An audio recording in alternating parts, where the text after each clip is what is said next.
السلام عليكم ورحمة الله. معكم محمد موسى من قناة مستر تك. أهلا بيكم. مشكلة كبيرة بتقابلنا كلنا، وهو إن الراوتر كل شوية يطفي ويرجع يشتغل من جديد. يعني كل شوية النت يفصل معايا ويشتغل من جديد. ولما بصينا على الراوتر نفسه لقينا إن هو كل شوية يفصل كهرباء ويرجع يشتغل من جديد. يعني الراوتر بيتطفى خالص، حتى لمبة الباور بتفصل ويرجع يشتغل من جديد.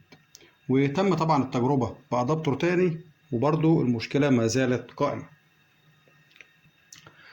طب يا ترى المشكلة ديت سببها ايه؟ هو ده اللي هنعرفه سوا النهارده. بس طبعا قبل اي حاجة ما تنساش تضغط لايك، ولو لسه ما اشتركتش في الصفحة اشترك وفعل زر الجرس علشان يوصلك كل ما هو جديد من قناة مستر تك. المشكلة ديت يا جماعة لقينا سببها ان هو مشترك اللي ركب فيه الادابتور نفسه واسع، يعني فتحات المشترك نفسها واسعة. فزي ما انتم شايفين الفتحة هنا واسعة خالص، وطبعا الادابتور بيتحرك، ومع الحركة ديت بيفصل ويرجع يشتغل. طبعا مشكلة زي ديت ممكن تحرق لي الادابتور، وممكن تحرق كمان الراوتر نفسه. يعني دي مشكلة أساسية بتسبب مشاكل في الراوتر نفسه، وبنضطر إن احنا نغير راوتر أو أدابتور كل شوية. طيب المشكلة ديت هنحلها إزاي؟ حاجة من اتنين: إما إن حضرتك تغير المشترك خالص وتجيب مشترك تاني، أو نصلح المشترك نفسه. هي المشكلة يا جماعة إن جميع المشتركات، يعني معظم المشتركات اللي موجودة في السوق، بتقعد فترة وتلاقيها حصل فيها نفس المشكلة ديت، إن الفتحات بتاعتها نفسها بتوسع. فتيجي تركب الأدابتور بتاعك تلاقيه ما بيثبتش كويس، وبناء عليه بتحصل المشكلة دي. فاحنا النهاردة هنفك المشترك وهنحاول نصلحه سوا. خليكم معانا ومستر تك. كل اللي نحتاجه مفك وبس. يلا بقى بينا نفك المشترك. هنا كده في عندي 6 مسامير.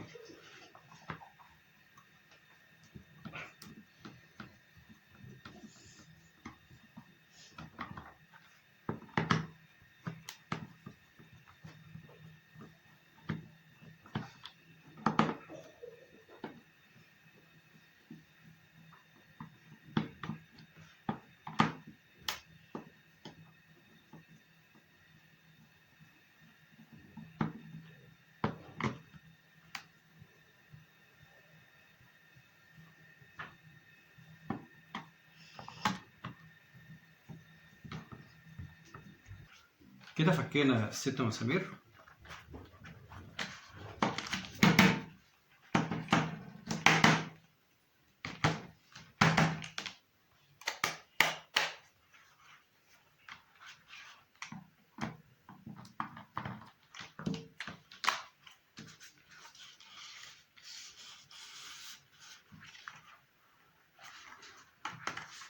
نحاول بقى نفك المشترك بالراحة.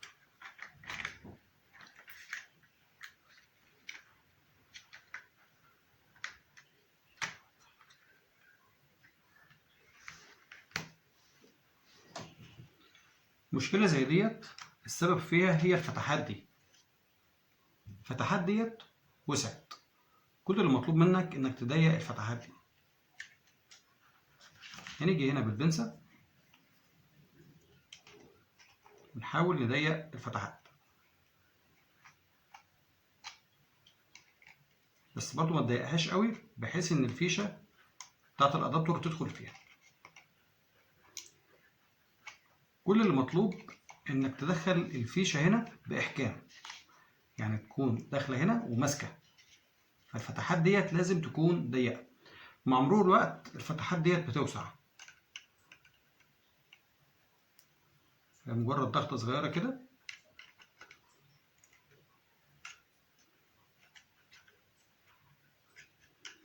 كده الفتحات بقت ضيقة. هي معظم المشتركات مع الأسف بالشكل ده.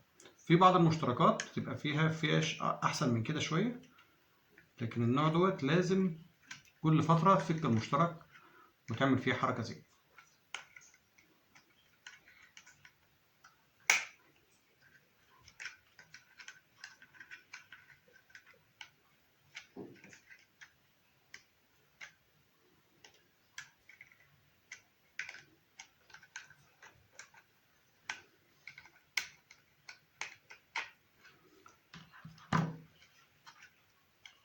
كده احنا رجعنا عليهم كلهم.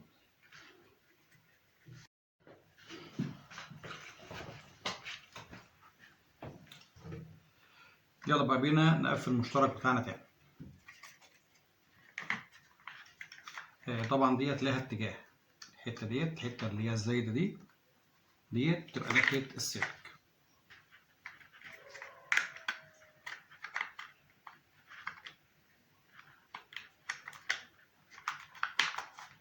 بحيث يبقى السلك هنا راكب في المجرى دي. هنثبت بقى الست مسامير تاني.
يلا بينا بقى نجرب المشترك بتاعنا.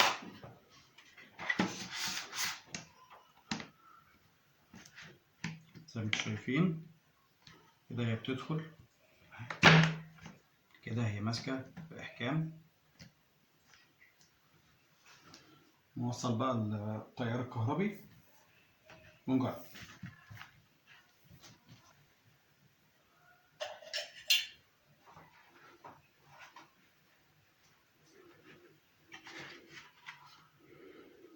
كده الراوتر بتاعي اشتغل.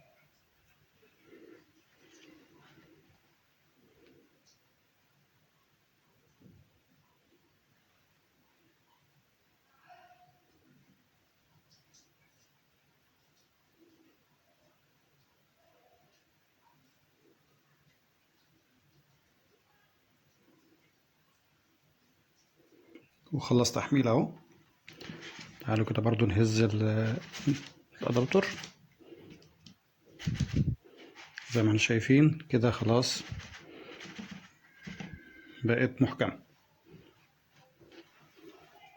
وبرضو نفس الحكاية في الفتحات التانية، برضو بقت كويسة اهي.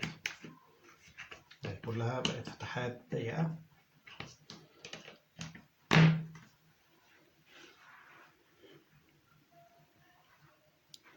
المشكلة دي يا جماعة يعني بتسبب مشكلة كبيرة مع الراوتر، وممكن تحرق لنا الراوتر. يعني المشكلة ديت بسببها باظ أكتر من أدابتور، وممكن الراوتر نفسه يبوظ، لأنك كده عمال بتديله كهرباء وتفصل كهرباء وتفصل. فديت طبعا بتأثر عليه وتأثر على الجهاز، وتخلي الجهاز يحصل فيه مشكلة. هتأثر كمان معاك على بطء الإنترنت، لأن كل شوية الراوتر بيطفى ويرجع يشتغل من جديد. زي ما احنا شايفين بقى كويس جدا كده. خلاص المشكلة انتهت. وبكده نكون وصلنا لنهاية حلقتنا. طبعا لو عجب حضرتك الحلقة ما تنساش تضغط لايك، ولو لسه ما اشتركتش في الصفحة اشترك وفعل زر الجرس علشان يوصلك كل ما هو جديد من قناة مستر تك. وأي سؤال أو استفسار سيبوهولي في التعليقات أسفل الفيديو، وبحاول أعرضه عليكم في أقرب وقت ممكن.